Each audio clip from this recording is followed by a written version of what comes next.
Well, the history of the School for the Blind starts in Gary, South Dakota.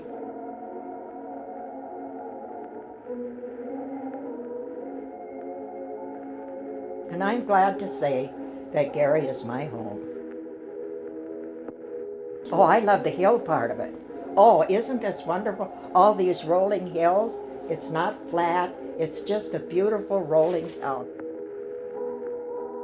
I believe that school in Gary gave me a lot.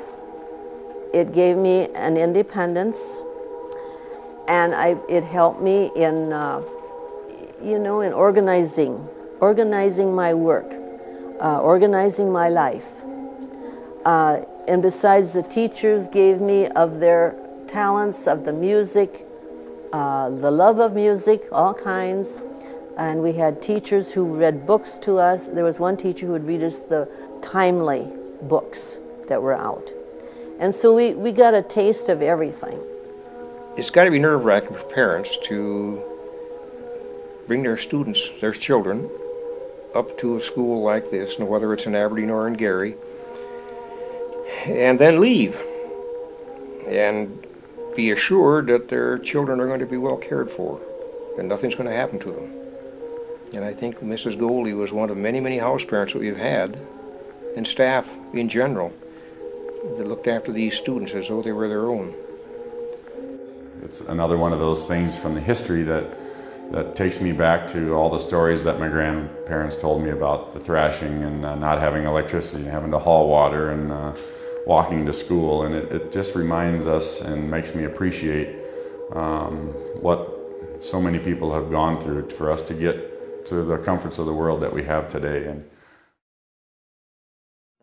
I should say the late years of the territory, just prior to statehood.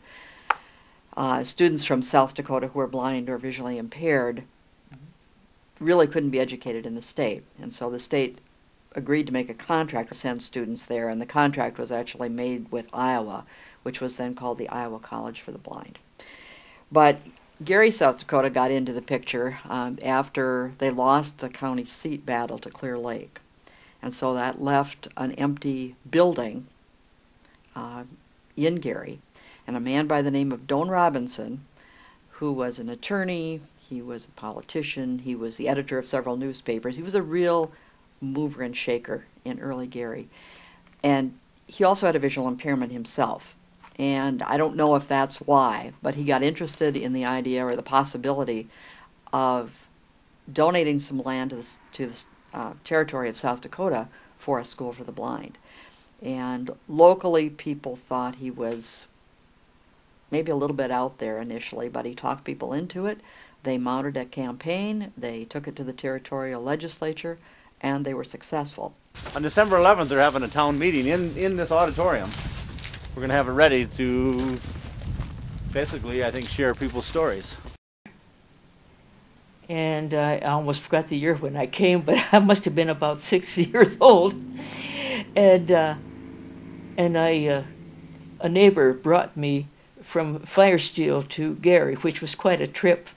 It must have been about 350 some miles from Firesteel to Gary. And I'd never been very far away from home, except with my parents. And of course the language we spoke was German.